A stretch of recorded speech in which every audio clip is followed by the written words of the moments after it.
খুব সুন্দর লাগছে রত্না। তুমি বলো আমাদের মেয়েকে কেমন লাগলো? আমার কোনো আপত্তি নেই। বেশ বেশ, এইবার তাহলে দেনা পাওনার কথাটা মিটিয়ে নেওয়া যাক।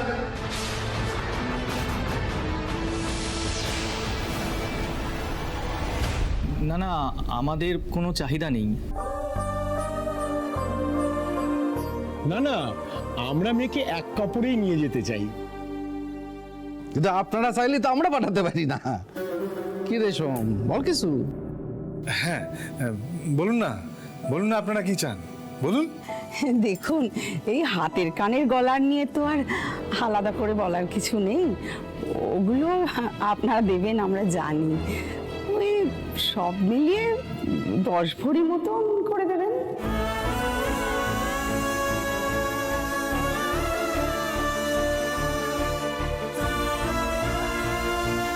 10 ভরি?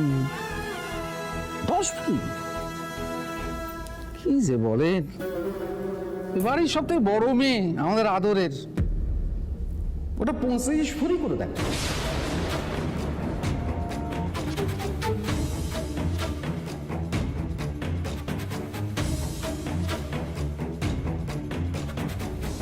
রত্নার বিয়েতে কোনো রকম কার্পণ্য করবে না। আসলে কি বলুন তো, উনি রিটায়ার করার পর না আমরা বাড়িটা পাকা করেছি। মানে শোয়ার ঘর বলতে দুটোই। তাই ভাবছিলাম যে এই বেলা যদি একটু দোতলাটা ভালোভাবে করে নেওয়া যেত। না না, মানে আপনারা এরম ভাববেন না যে আমরা আমাদের জন্য বলছি। আসলে আপনাদের মেয়ের কথা ভেবে এটা বলাই আর কি। 15-16 মধ্যে হয়ে যাবে। তারপরে আসবাবপাতি আছে, সব মিলিয়ে ধরেন কি 20 লাখ।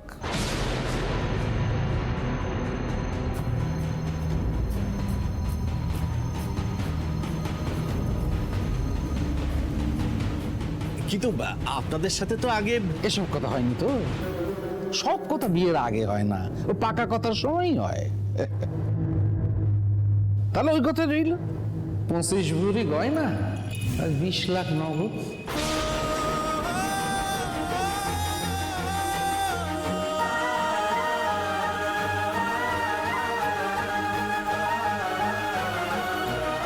আপনি যেমনটা বলবেন না স্যার।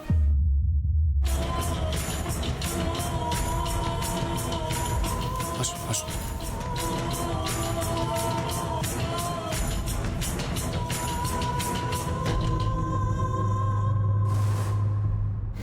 আসুন আসুন।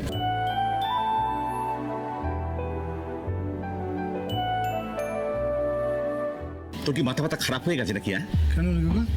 তুই সমানে রায় সাহেবের তালে তাল মিলিয়ে গেলি। হ্যাঁ, আরে এর মধ্যে এসব দেনা পাওনার কথা আসলো কোত্থেকে শুনি? ঠিক আছে, রায় সাহেব কি আমাদের খারাপ চান নাকি? রায় সাহেব আমাদের অভিভাবকের সঙ্গে ভালোই চেয়েছেন, তাই জন্য বলেছেন। হাতির মাথা চেয়েছেন। হ্যাঁ, হাতির মাথা, বুঝলি না? লোকে লোকে নিজের চরম শত্রুর সঙ্গে অমনটা করে না। আরে দেনা পাওনা ছাড়া সব কথা হয়ে গেছিল, কোনো দেনা পাওনাই লাগতো না। ঠিক আছে, আমার বোনকে একটু ভালো করে ধুমধাম করে বিয়ে দেবো না? এমনি বিয়ে দিয়ে দেবো। দেখ বাবা শোন, আমিও কিন্তু রায় সাহেবকে যথেষ্ট শ্রদ্ধা করি, কিন্তু এটাও তো ভাবতে হবে 25 ভরি গহনা, 20 লাখ টাকা নগদ, তার সাথে বিয়ের খরচ, সব মিলিয়ে প্রায় 50 লাখ টাকা খরচা। তা এটা ভেবেছিস যে এত টাকা আসবে কোথা থেকে? ও আমি ঠিক জোগাড় করে নেবো, কথা যখন দিয়েছি তখন আমি ঠিক জোগাড় করে নেবো। আমি করে নেবো, চিন্তা করো না তুমি। ছেড়ে দাও ফৌজিদা, যে লোকটা নিজে জেগে ঘুমোয় তার ঘুম ভাঙানো যায় না। চলো চলি। দেখ তাহলে ওই কথা রইল, 25 ভরি গয়না আর 20 লাখ নগদ। রায় সাহেব যা করেছেন তা আমাদের ভালো চেয়েই করেছেন। শ্বশুর বাড়িতে যাতে আমার বোনের মাথা নিচু না হয় কোনোভাবে, সেই কাজই করেছেন। যেভাবেই হোক এই টাকা আমাকে জোগাড় করতেই হবে।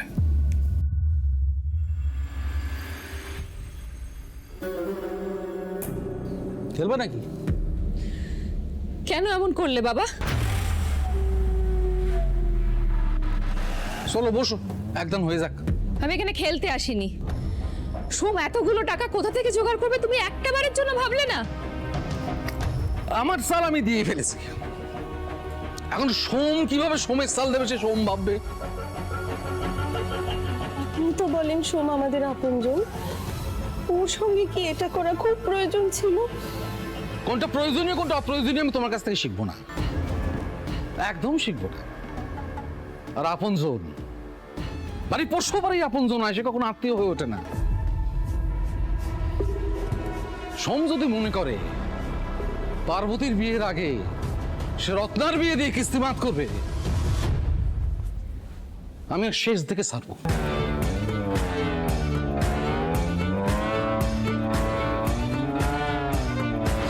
কিন্তু আমি এখন কি করি বলতো? হ্যাঁ, আমি তো সব ছেলে মেয়েগুলোকে নিজের আঁচলের ছায়ায় ঢেকে রাখতে চেয়েছিলাম। সোমটা সারাদিন পাগলের মতো খাটে, নিজে না খেয়ে বোনের বিয়ের জন্য পয়সা জমায়। এখন সেই বিয়েটা আজকে যদি ভেঙে যায়, ও আর জীবনে কোনোদিন মাথা তুলে দাঁড়াতে পারবে না।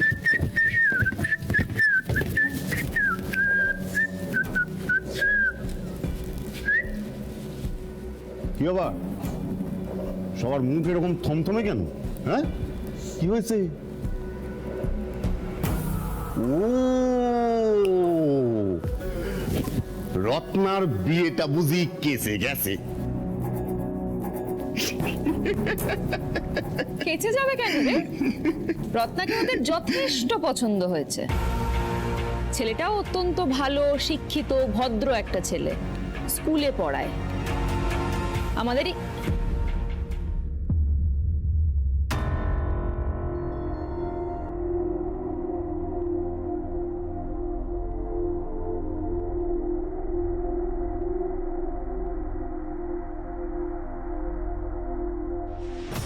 স্কুলে পড়ায়, সে হলো কিনা ভালো পাত্র। আপনি কি বলেন?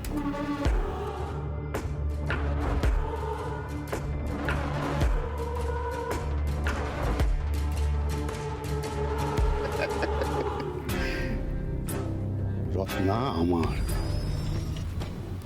আমাকে ছাড়া রত্না কিন্তু কারোর কাছে যাবে না। আমি যদি ওরে না পাই তাহলে কিন্তু ওরে কেউ পাবে না।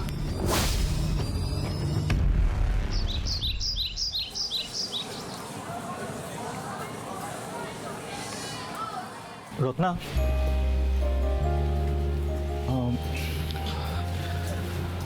আসলে কিছু কথা তোমাকে বলতেই হতো, তাই এইভাবে। মানে দেখো, তুমি তো জানো যে আমি তোমাকে ভালোবেসে ফেলেছি। আজ থেকে নয়, তুমি যেদিন প্রথম স্কুলে এসেছিলে সেই দিন থেকেই। আমি বহুবার এটা বোঝার চেষ্টা করেছি যে তোমার কি মত, কিন্তু পারিনি। তবে আমি এটা বুঝেছি যে তুমি তোমার দাদামণির মতের বাইরে গিয়ে কিছু করবে না। তাই হরিহর কাকাকে বলে আমি সম্বন্ধটা পাঠিয়েছিলাম। হ্যাঁ, দেখো, আজকে এটা আমার জানাটা খুব জরুরি যে তোমার মতটা কি, কারণ রত্না, এটা আমাদের দুজনেরই সারা জীবনের প্রশ্ন। আমার দাদামণির মতই আমার মত। মন থেকে কাউকে ভালো না বেসে তাকে সারা জীবনের সঙ্গী করলে সেটা তো তোমার জীবনের আত্মহত্যার শামিল হবে। দাদামণি বলে আত্মহত্যা মহাপাপ। এর থেকে বেশি আমার কিছু বলার নেই।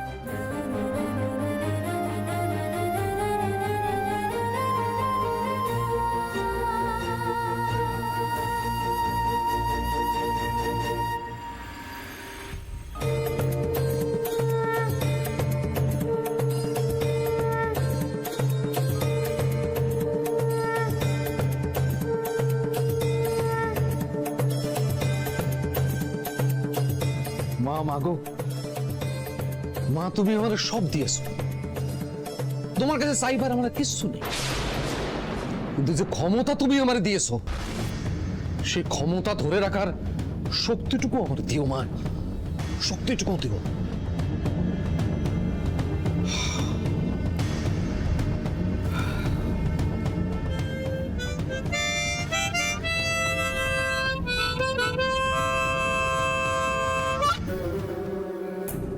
ক্ষমতা আছে ভয় থেকে, আর সে ভয় যদি মানুষের মন থেকে একবার চলে যায় তাহলে ক্ষমতা যেতেও বেশি সময় লাগে না বাবা। প্রতাপ চুপ করে এখানে বসো। এত কিছু ঘটে যাওয়ার পর তুমি চুপ করে বসে থাকতে পারো বাবা, কিন্তু আমার পক্ষে চুপ করে বসে থাকা সম্ভব নয়। পার্বতী সেদিন মন্দিরে যে জঘন্য কাজটা করেছে তার জন্য সারা গ্রামে গুজুর গুজুর ফুসুর ফুসুর চলছে, আর তারপরেও তুমি আমাকে বলছো যে আমি চুপ করে ওইখানে বসে থাকবো। মাথা গরম করে কোনো কাজ হয় না প্রতাপ। ভুবনপুর গ্রামের লোক কি গুজুর গুজুর ফুসুর ফুসুর করছে, কি কথা বলছে সব আমি জানি। তাদের মুখ বন্ধ করার আমি পথ খুঁজে নিয়েছি। এবার এদিকে এসো। হ্যাঁ বলুন। কাল পার্বতীর পাকা দেখা, না শুধু পাকা দেখা না, পাকা দেখা আর আশীর্বাদ। ওর একটু সাজায় গুজায় রাখ। পার্বতীর আশীর্বাদ কার সাথে? প্রতাপ, জীবনে যদি সামনের দিকে এগোতে চাও প্রতাপ, তাহলে তোমার বাঁ হাতের কথা ডান হাতেও জানতে দেবা না, যদি এর সঙ্গে তোমার ভালো মন্দ জড়িয়ে থাকে। কিন্তু কিন্তু এই বিয়েটার সাথে তো আমাদের পার্বতীরও ভালো মন্দ জড়িয়ে আছে। এবারের ভালো মন্দ দেখবার অধিকার শুধু এবারের পুরুষদের। মেয়েদের অধিকার রান্নাঘর থেকে আতুর ঘরের মধ্যে, এর বাইরে এদের কোনো জগৎ নেই। অগর, রাইসাহেব, তোমার যা বলেছিলাম তুমি তা করেছো তো? সমরে গিয়ে খবর দেবো যাতে ঠিক সময় তৈরি হয়ে চলে আসে। শুধু সোমরে না, সোম, ওর মাতাল বাপটা, গোষ্ঠী শুদ্ধ সবাই এটা খবর দেবে।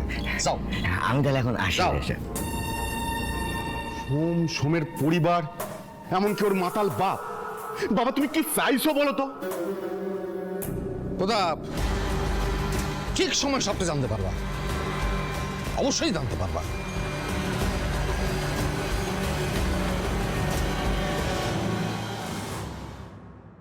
এই মিষ্টি ভাই রাখ, রাখ বলছি। আরে রাখ বলছি, আমাকে দে। এই দেখছি, আরে অদ্ভুত সব বড় মেয়ে বলো কি আসছে। দেখো পড়ে যাবি রে, কেন করছিস বলতে? কি হয়েছে সেটা বল। আচ্ছা বল না কি হয়েছে। আরে দাদামণি দেখো না, আমি দুটো বড়া নিয়েছি বলে কেমন একটা করছেন। দুটো? এই দেখো, এই দেখো হাতটা দেখো, এই দেখো দু হাতের মুঠি যতটা আটে একেবারে নিয়ে দিয়ে দৌড়। আচ্ছা একটু বড়াই তো খেয়ে যা, বকছিস কেন? বকিস না, ছেড়ে দে। তুমি একদম ওর হয়ে কথা বলবে না বলে দিচ্ছি। আমি একটু বড়া ভেজেছি রাতে তরকারি করবো বলে, এখন যদি সব বড়া একাই খেয়ে নেয় তাহলে আমি রাতে হাত কারবাতে কি দিই বলো তো? আচ্ছা ঠিক আছে ঠিক আছে, বলছি আমার জন্য যে ভাগটা সেটাতে আমার ঝোলালু আছে তো। হ্যাঁ। ব্যাস ওই ঝোলালু হলেই হবে। না, কি খা রে? কোনো কথা না। এই দেখো, আরে মুন্সি কাকা, এসো এসো ভেতরে এসো, বসো বসো। এসো এসো, দে দে দে দে, বসো বসো। একটু জল দে না। হ্যাঁ, তেতে বুড়ে এসছে মানুষটা। বল, একটু দরকারে এসেছিলাম বুঝলি। বল বল কি দরকার? ওই রাসাহেব পাঠালো। ও রাইসাহেব? হ্যাঁ। আচ্ছা কি বলো? ওই সন্ধ্যেবেলা কাল কোনো কাজ রাখিস না। হ্যাঁ, সন্ধ্যেবেলা কাজ রাখবো না? কেন মুঝে বলো? পাকা দেখা, তার সাথে আশীর্বাদ। আশীর্বাদ, পাকা দেখা, কি বলছো কিছু বুঝতে পারছি না। কার আবার? দেখ নেকা নাকা কথা বলিস না শোন। তুই যেন জানিস না রাসাহেব হুট করে এই সিদ্ধান্তটা নিয়েছে। তুই তো জানিস রাসাহেব এরকম ভাবে হুট করে সিদ্ধান্তটা নেয়। পার্বতীকেও আজকে সকালেই জানানো হয়েছে। আর হ্যাঁ, বাবাকে কিন্তু সাথে করে নিয়ে আসিস। কি বলছো মুন্সি কাকা? হ্যাঁ, হঠাৎ করে এইভাবে, মানে আমি সত্যি কিছু বুঝতে পারছি না। আচ্ছা তোরা তো বোঝার দরকারটা কি বলতো? দেখ তোর জন্যই তো আজকে রায় সাহেবকে এই সিদ্ধান্তটা নিতে হয়েছে না। সেদিন যে ঘটনাটা মন্দিরে ঘটলো, গায়ের চারিদিকে কান পাতা যাচ্ছে না। কিন্তু এইসব কি বলছো মুন্সি কাকা? সারা ভুবনপুরে টুকি আর পার্বতীকে নিয়ে যে কথা চালাচালি হচ্ছে, এছাড়া কোনো উপায় আছে কি? কিন্তু এই একটা কথার জন্য এত বড় সিদ্ধান্ত নেবেন রায় সাহেব? দেখ সেটা আমি জানি না। তাহলে চলি, কাল দেখা হবে। কি বলছিলাম যে বাবার সাথে নিয়ে যেতে ভুলো না কিন্তু। না না মুন্সি কাকা, বাবা নিশ্চয়ই যাবে। বাবা না গেলে আশীর্বাদটাই বা কি করে হবে বলো তো? তাই তো। তবে একটু সামলে দেখো বাবারে, সে তো আমার মানে না না মুন্সি কাকা, তুমি একদম চিন্তা করো না, আমি দায়িত্ব নিয়ে বাবাকে একদম সাইলেন্ট রাখবো। ভালো হলেই ভালো। মুন্সি কাকা, হ্যাঁ বল। বলছিলাম যে সবই তো বুঝলাম, কিন্তু মানে পার্বতীর তো সম্মতি আছে। সম্মতি না থাকলে উপায় আছে কি তার কোনো? আরে বাবা, এটা রায় সাহেবের হুকুম যে। এটা কিন্তু ঠিক হচ্ছে না। আরে পার্বতী যা করেছে সে তো আমায় বাঁচানোর জন্য করেছে। গায়ের লোক সে কথা শুনবে কেন? কিন্তু তার জন্য ওকে এইভাবে দাদামণি, ডোন্ট টক বেশি বেশি। হ্যাঁ মুন্সি কাকা, তুমি চিন্তা করো না, আমরা দাদামণিকে ঠিক রেডি করে নিয়ে চলে যাবো। বেশ, তাহলে তাড়াতাড়ি চলে আসিস সবাই।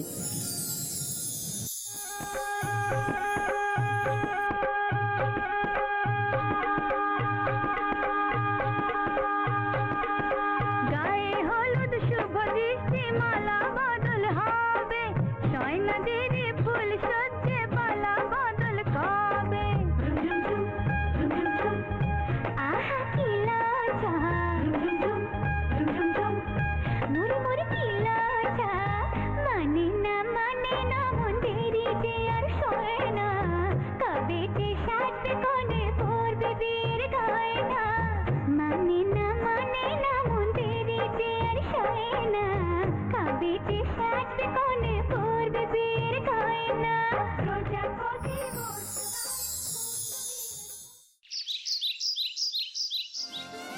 এবার বলো কেমন লাগছে? ভালোই লাগছে। লা লা লা লা, উই।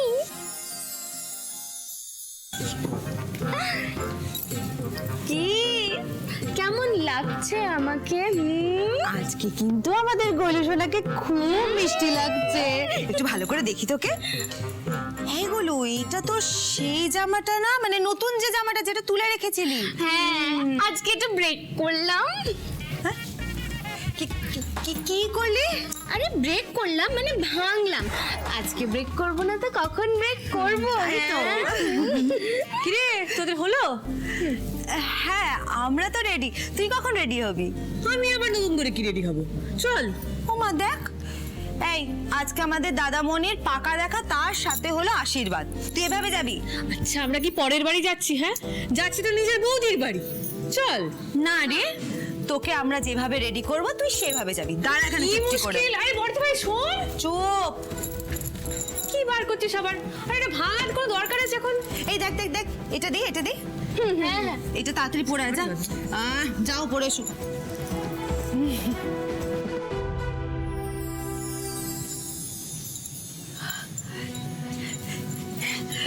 এই শর্ত। আরে বস। আবার কি শুরু করলি বলতো? কেমন একটা লাগছে না দাঁড়া। আমাকে? দেখি হাত দেখি। এই আবার এত কিছু কেন করছিস? চুপ করবি?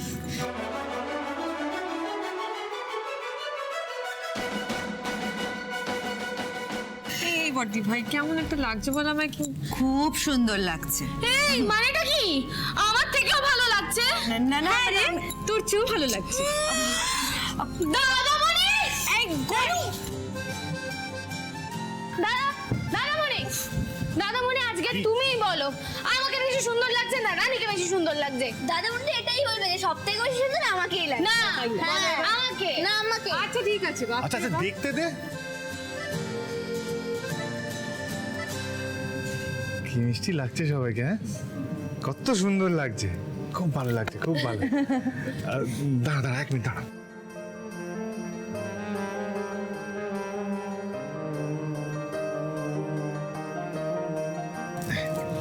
দেখি সব নজর চলে যাক, যার নজর তার ফিরে যাক, সব ভালো হোক। হ্যাঁ, তুমি ও দেখি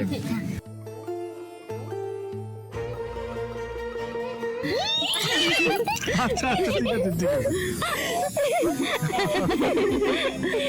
এইভাবে যেন আমরা সবাইকে জড়িয়ে থাকতে পারি সারা জীবন। আমি তোদেরই দাদামণি।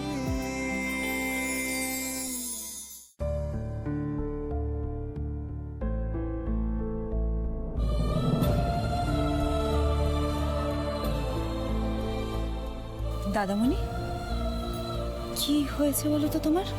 হ্যাঁ? কি হয়েছে? না না কিছু হয়নি, আমি আমি এরকম কিছু চাইনি, বিশ্বাস কর আমি এরকম কিছু চাইনি। চাওনি মানে কি চাওনি? আমি এভাবে আগে কখনো বিয়ে করতে চাইনি, কখনো চাইনি। আমার বোনদের থিতু না করে আমি কখনো বিয়ে করতে পারি? হ্যাঁ বল, তোরা এটা বিশ্বাস করিস? আরে রায় সাহেব বলে দিয়েছে, আমার বলা না বলা তাতে আর কি বা এসে যায়? রায় সাহেব তো বলে দিয়েছে। রায় সাহেব তো ভুল কিছু চাননি দাদামণি। নিজের গ্রামে পাশের ঘরে যদি পাত্র তৈরি থাকে তাহলে নিজের মেয়েকে শুধু শুধু দূরে পাঠাতে যাবে কেন বলো তো? আর সেই কোন ছোটবেলায় তোমাদের বিয়ে ঠিক হয়েছিল, হয়নি বলো? হ্যাঁ হয়েছিল, হয়েছিল তো। তখন পরিস্থিতি অন্য ছিল, কিন্তু এখন তো পরিস্থিতি পুরো অন্য। এই পরিস্থিতিতে দাঁড়িয়ে আমার বোনদের বিয়ে না দিয়ে আমি কখনো নিজে বিয়ে করতে পারি? এ বাবা অন্যায়, এ চরম অন্যায়, ভগবান পাপ দেবে আমার। ছি দাদামণি, তুমি কেন এভাবে বলো বলো তো? তুমি যেমন আমাদের বিয়ে করে থিতু দেখতে চাও, তেমনটা তো আমরাও চাই, বলো তাই না? আচ্ছা দাদামণি, সেই ছোট্টবেলা থেকে তো আমাদের 4 বোনকে তুমি মায়ের স্নেহ দিয়ে বড় করেছো। তুমি তুমি এটা কেন ভাবছো না যে আমরা 4 বোন আরো এক মাকে পেতে চলেছি? ও দাদামণি, আমাকে একটা সত্যি কথা বলো তো, ফারুদিকে কি তুমি কখনোই ভালোবাসোনি?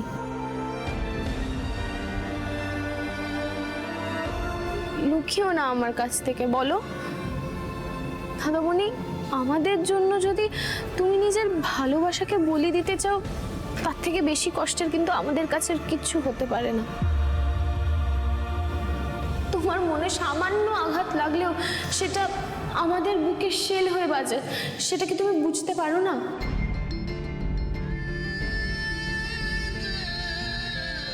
বিশ্বাস কর বলুন, আমি কখনো তোদেরকে কষ্ট দিতে চাইনি, কাউকে না, কখনো না। আচ্ছা বেশ, সত্যি যদি কষ্ট দিতে না চাও তাহলে তাড়াতাড়ি করো। মুন্সি কাকাকে বলেছে মনে নেই? আরে তাড়াতাড়ি যেতে হবে, সবকিছু দেখে নিতে হবে, চলো চলো। হ্যাঁ তাই তো মুন্সি কাকা আমি তৈরি হয়নি। কি হলো? চললে কোথায় তুমি? তুমি এইভাবে যাবে নাকি? এইভাবে তুমি যাবে না, রেডি হও, গিয়ে যাও। ঠিকই তো আছে, ভালো স্যার। কিচ্ছু ঠিক নেই, এখানে চুপটি করে দাঁড়াও, আমি আসছি। হারুন কর না। না কেন? কি পরে তুমি? হ্যাঁ যা বলি না। এইভাবে কেউ যায়? না ঠিকই আছে। এই যে এসে গেছি, এই নাও, এই নাও। এটা আমি তোমার জন্য আজকে নতুন পাঞ্জাবি বার করে রেখেছি। ও বাবা, তো দারুণ। তৈরি হয়নি? হ্যাঁ তাড়াতাড়ি যাও।